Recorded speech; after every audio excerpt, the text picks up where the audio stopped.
याद है ना? फिर क्या हुआ भाई? अचानक बंद हो गए। अचानक इतना गुस्सा क्यों निकल रहा है? इसका कारण यह है कि हैदराबाद के चुनाव के बाद, ये भी तारीख चेक कर ले मीडिया वाले, वो दिल्ली मुझे मिलने आए, बहुत बढ़िया मुझे शाल उड़ाई, बहुत मुझे आदर किया और इतना प्यार दिखाया, इतना प्यार दिखाया, ये केसीआर के कैरेक्टर में ही नहीं है। और फिर मुझे कहने लगे कि आपके नेतृत्व में देश प्रगति कर रहा है, हम भी एनडीए का हिस्सा बनना चाहते हैं, आप हमें एनडीए में शामिल कर दीजिए। मैंने कहा आगे क्या? बोले हैदराबाद में म्युनिसिपल कॉरपोरेशन में हमारी मदद कर दीजिए। मैंने केसीआर को कहा, आपके कारनामे ऐसे हैं, मोदी आपके साथ जुड़ नहीं सकता है। हैदराबाद में हमें विपक्ष में बैठना पड़ेगा तो बैठेंगे। केसीआर की सरकार हमारे कार्यकर्ताओं पर जुल्म करेगी तो जुल्म सहेंगे, लेकिन हम तेलंगाना की जनता से दगा नहीं कर सकते हैं। भले तेलंगाना की जनता ने हैदराबाद में हमें पूर्ण बहुमत दे दिया, लेकिन 48 सीट भी तेलंगाना का भाग्य बदलने की शुरुआत है। और मैंने उनसे हर प्रकार से मदद करने का इनकार कर दिया। उनको एनडीए में एंट्री देने से इनकार कर दिया। उसके बाद उनका दिमाग फटका। फिर तो वो भांति भांति से दूर भागने रहे। मैं भ्रष्टाचार के सवाल पूछने लगा, फिर एक बार दोबारा आए। वो मुझे कह रहे हैं कि मोदी जी मैंने बहुत काम कर लिया, अब मैं सारा कारोबार केटीआर को दे देना चाहता हूं। मैं एक बार केटीआर को भेजूंगा, आप जरा उसको आशीर्वाद दे देना। ये उन्होंने मुझे कहा। मैंने कहा केसीआर, ये लोकतंत्र है, तुम कौन होते हो बेटे को राजगादी दे? तुम राजा महाराजा हो क्या? क्या तुम राजा महाराजा हो क्या? अरे तेलंगाना की जनता तय करेगी किसको बिठाना है, किसको नहीं बिठाना है। बस वो दिन आखिरी था। उसके बाद एक बार भी वो मेरे से आंखें नहीं मिला पा रहे। मेरा परछाया भी देखने की हिम्मत नहीं बची उनकी। आप देखा, अभी मैं सरकारी कार्यक्रम करके आया, कोई भ्रष्टाचारी मेरे बगल में बैठ करके मेरा ताप सहन नहीं कर सकता है, इसलिए भाग रहे हैं। मेरे परिवारजनों, कांग्रेस ने अब एक नई बात शुरू की है। ये तो मैंने केसीआर का पुराण बताया। अब कांग्रेस ने सत्ता भूख के लिए, सत्ता हथियाने के लिए एक नई भाषा बोलना शुरू किया है, नई बातें बोलना शुरू किया है। आजकल क्या कह रहे हैं? जितनी आबादी उतना हक।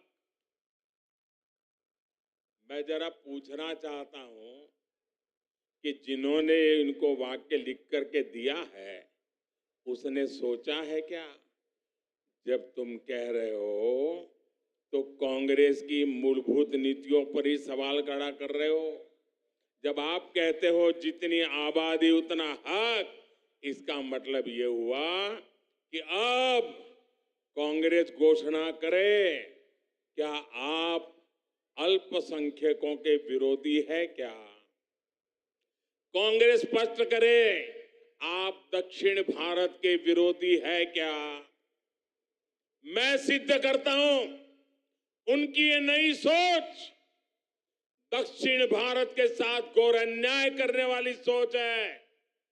ये नई सोच माइनॉरिटी के पीठ में भी छुरा भोंकने वाली सोच है। आजकल देश में अगले डिलिमिटेशन की चर्चा हो रही है।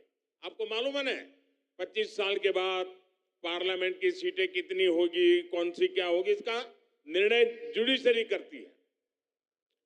और उसके कारण जहां जनसंख्या कम है उसकी सीटें कम हो जाती है, जहां जनसंख्या ज्यादा है उनकी सीटें बढ़ जाती है। अब हमारे दक्षिण भारत के सभी राज्यों ने जनसंख्या वृद्धि को रोकने में बहुत बड़ी देश की मदद की है। अब कांग्रेस का नारा ऐसा है कि जिसकी जितनी आबादी उतना उसका हक। इसका मतलब अब कांग्रेस दक्षिण भारत के संसद सदस्यों की संख्या कम करने का नाटक करने जा रही है, खेल खेलने जा रही है। क्या दक्षिण भारत इसको स्वीकार करेगा? क्या दक्षिण भारत कांग्रेस की चाल को स्वीकार करेगा? क्या दक्षिण भारत कांग्रेस को माफ करेगा? इसी विषय पर मैं कांग्रेस के नेताओं को साफ कहता हूं, देश को मूर्ख मत बनाओ, स्पष्ट करो क्या कारण है दक्षिण भारत के राज्यों को अन्याय करने के खेल खेले जा रहे हैं। और इंडी गठबंधन के दूसरे दलों से भी मैं कहूंगा, हिम्मत है तो जरा कांग्रेस से पूछिए कि वो किस रास्ते पर जा रही है। मैं दूसरा सवाल पूछता हूं, जो कहते हैं जितनी आबादी उतना हक, मैं कांग्रेस को सवाल पूछता हूं, साउथ के अंदर खास करके तमिलनाडु में मंदिरों पर सरकार का हक है। सरकार ने कब्जा कर लिया है। मंदिरों की संपत्ति को सरकारी मिलीभगत में हड़प किया जा रहा है। मंदिरों को तो लूटा जा रहा है, मंदिरों को तो कब्जा किया गया है, लेकिन माइनॉरिटी के पूजा स्थल को हाथ नहीं लगाते हैं, सरकार के नियंत्रण में नहीं लेते हैं। अब कांग्रेस ने जो नारा दिया है, कांग्रेस ने कहा है कि जितनी आबादी उतना हक। अगर यही आपका मंत्र है, यही आपका सिद्धांत है, तो क्या माइनॉरिटी के जितने पूजा स्थल है उनको ये दक्षिण के आपके सारे साथी जब्त करेंगे क्या? उनका कब्जा करेंगे क्या? उनकी प्रॉपर्टी को लोगों के काम में लाएंगे क्या? नहीं लाएंगे। मैं दूसरा सवाल पूछता हूं कांग्रेस को, ये जो नारा देते हैं तो क्या कांग्रेस और उसके साथी खास करके तमिलनाडु, क्या वो वहां हिंदू मंदिरों को जो कब्जा किया जा रहा है, हस्तक्षेप किया जा रहा है, दक्षिण के अधिकतम राज्यों में यही खेल चला है। जब आप कहते हैं जितनी आबादी उतना हक, तो क्या ये हक हिंदुओं को आप वापस देंगे क्या? जवाब दीजिए। ये झूठी बातें मत करिए, लोगों को भ्रमित करने का खेल खेलना बंद कर दीजिए। कांग्रेस को, इंडी अलायंस को इस बारे में भी अपना स्टैंड साफ करना चाहिए। कांग्रेस के साथी जो तमिलनाडु में राज करते हैं, जो केरल में राज करते हैं, जो तेलंगाना में राज करते हैं, जो कर्नाटका में राज करते हैं, ये सारे साथियों को कांग्रेस से बात जवाब देना पड़ेगा। साथियों, आज देश में सबसे बड़ी जरूरतमंद सबसे बड़ी जरूरतमंद, जिनको डगर डगर पर मदद की जरूरत है, वो कौन है? हमारे देश के गरीब परिवार हैं।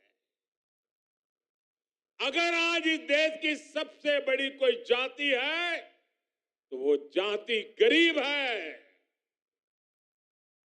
और इन गरीबों की सबसे बड़ी जाति, उनकी सेवा, उनका कल्याण, उनकी प्रगति, यही सच्चा सामाजिक न्याय है।